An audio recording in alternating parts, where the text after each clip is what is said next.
Bismillahirrahmanirrahim. Assalamualaikum warahmatullahi wabarakatuh. Pada kesempatan kali ini, saya akan membahas tentang interaksi sosial asosiatif. Dengan kompetensi dasar untuk pengetahuan pada 3.2, menganalisis interaksi sosial dalam ruang dan pengaruhnya terhadap kehidupan sosial, ekonomi dan budaya dalam nilai dan norma, serta kelembagaan sosial budaya. Dan untuk keterampilannya, pada 4.2 menyajikan hasil analisis tentang interaksi sosial dalam ruang dan pengaruhnya terhadap kehidupan sosial, ekonomi dan budaya dalam nilai dan norma, serta kelembagaan sosial budaya. Untuk tujuan pembelajarannya, yang pertama, siswa mampu menganalisis proses interaksi sosial dan pengaruhnya terhadap kehidupan sosial budaya yang bersifat asosiatif dengan tepat. Yang kedua, membandingkan contoh bentuk interaksi sosial asosiatif dengan benar. Anak-anak, interaksi sosial erat kaitannya dengan naluri manusia untuk selalu hidup bersama dengan orang lain dan ingin bersatu dengan lingkungan sosialnya. Naluri ini disebut dengan istilah gregarionis. Terdapat dua jenis proses sosial yang muncul akibat adanya interaksi sosial. Yang pertama, asosiatif. Proses ini bersifat positif dan mengarah pada terwujudnya persatuan dan integrasi sosial. Yang kedua, disosiatif. Proses yang mengarah pada perpecahan dengan cara berjuang untuk melawan seseorang atau kelompok untuk mencapai tujuan tertentu. Pada pertemuan kali ini, kita akan membahas tentang interaksi sosial asosiatif.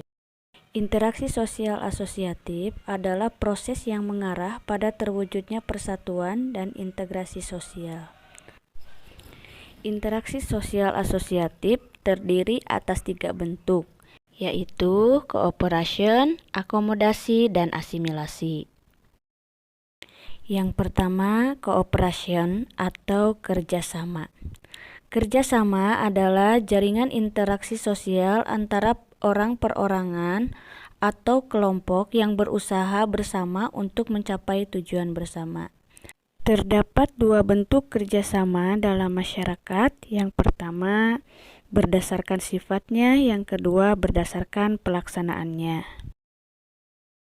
Kerjasama berdasarkan sifatnya terbagi menjadi 4, ada kerjasama langsung, yaitu kerjasama sebagai hasil dari perintah atasan kepada bawahan atau penguasa terhadap rakyatnya.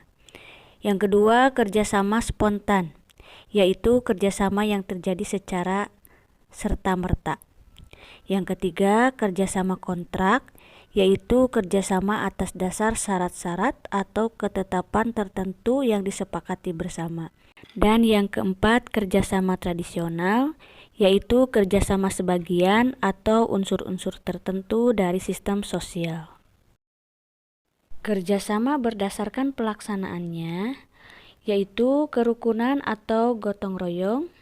Yang kedua, bargaining, yaitu perjanjian mengenai pertukaran barang atau jasa antar 2 organisasi atau lebih.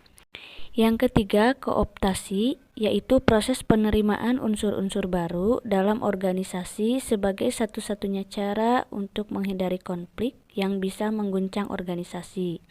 Contohnya, amandemen proses perubahan terhadap anggaran dasar dan anggaran rumah tangga.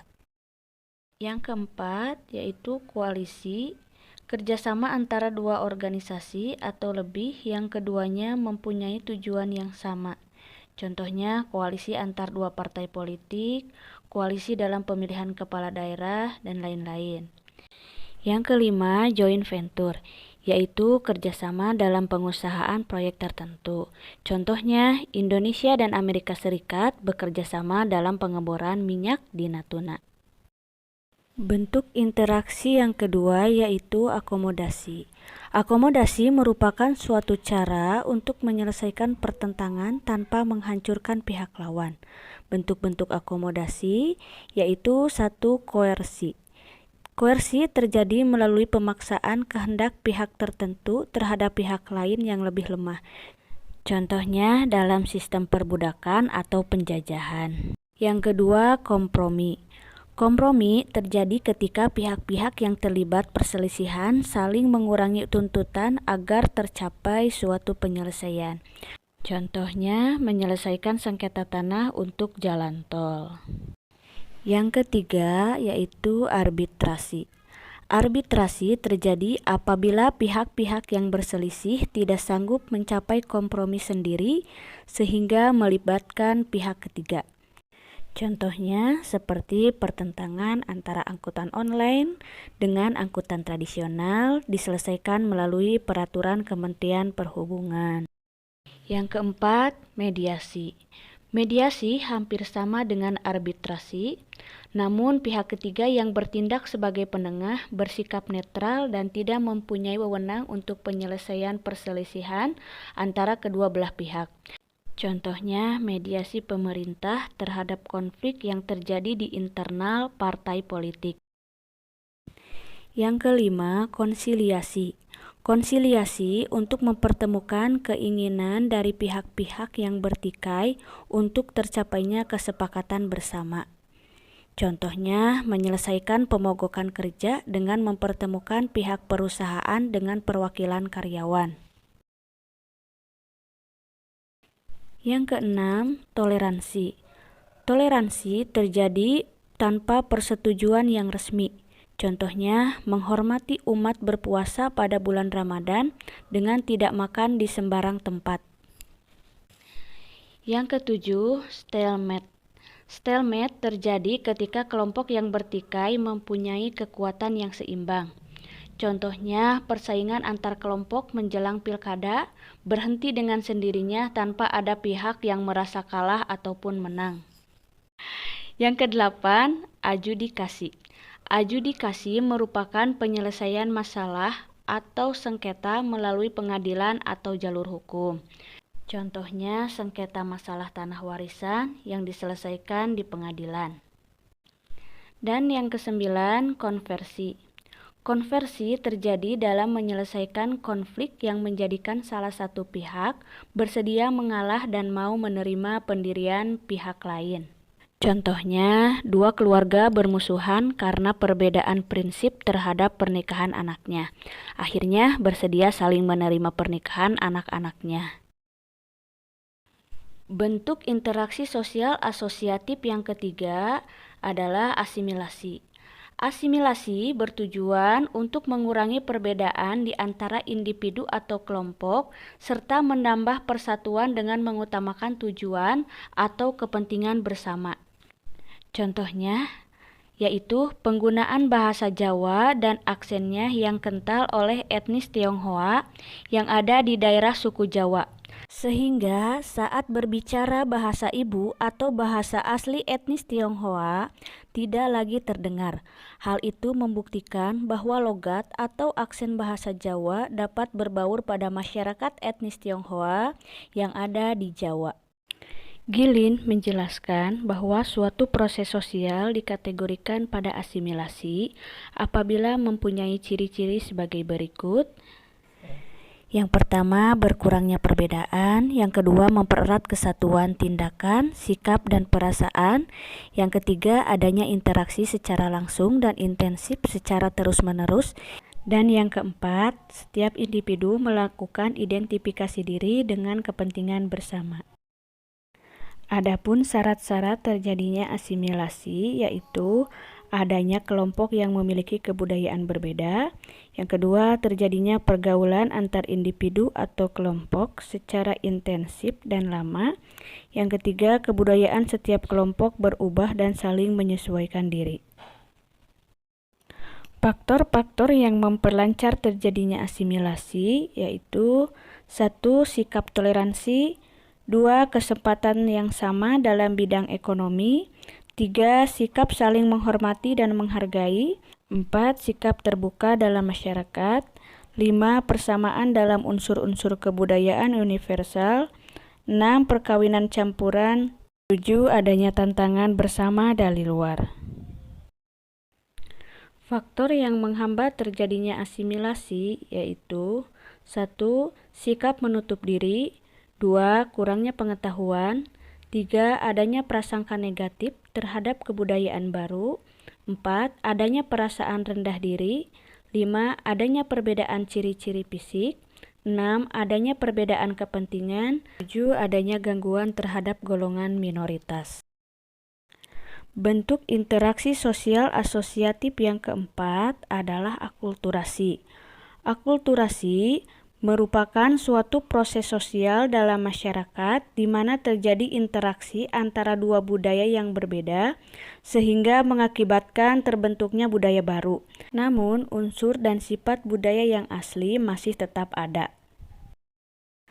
Faktor yang mempengaruhi akulturasi yaitu faktor internal dan faktor eksternal.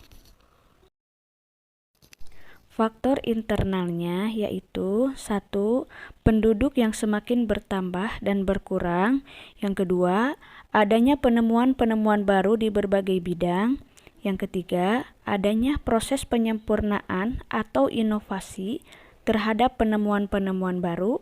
Yang keempat, terjadinya konflik di dalam masyarakat. Yang kelima, terjadinya pemberontakan atau revolusi pada suatu negara. Faktor eksternalnya yaitu 1. Terjadinya perubahan alam yang mempengaruhi kehidupan masyarakat. 2. Terjadinya peperangan pada suatu negara. 3. Adanya pengaruh kebudayaan asing melalui proses difusi atau penyebaran budaya, akulturasi dan asimilasi.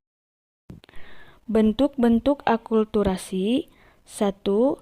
Substitusi, yaitu suatu proses penggantian unsur budaya yang lama diganti dengan unsur budaya yang baru dengan memberikan nilai tambah bagi penggunanya.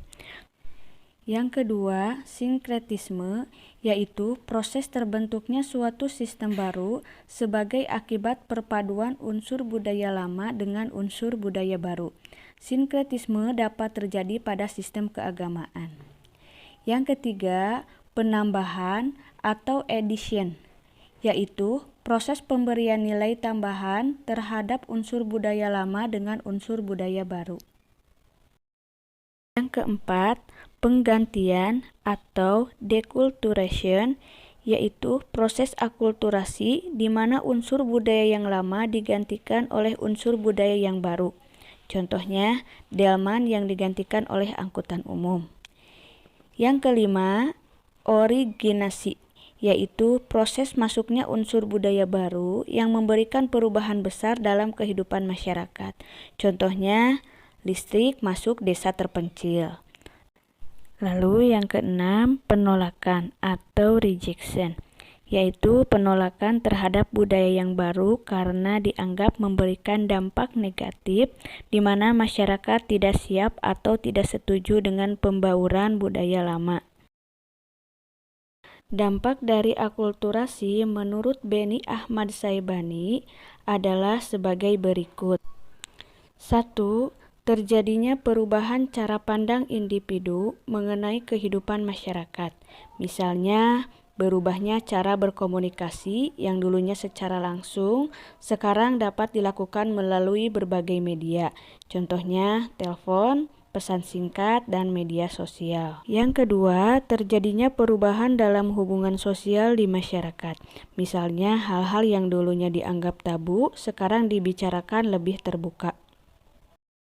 Yang ketiga, wawasan dan pengetahuan masyarakat semakin terbuka luas. Misalnya, penggunaan smartphone di semua lapisan masyarakat. Lalu yang keempat, terjadinya perubahan mentalitas, rasa malu dan keahlian masyarakat. Misalnya, adanya persamaan hak dan tanggung jawab wanita dan pria dalam berbagai bidang, khususnya hak politik. Contoh akulturasi. Yang pertama, seni bangunan. Contohnya bangunan Masjid Menara Kudus atau Masjid Al-Aqsa di Jawa Tengah, di mana bangunannya merupakan perpaduan budaya agama Hindu dan agama Islam. Lalu yang kedua, seni rupa.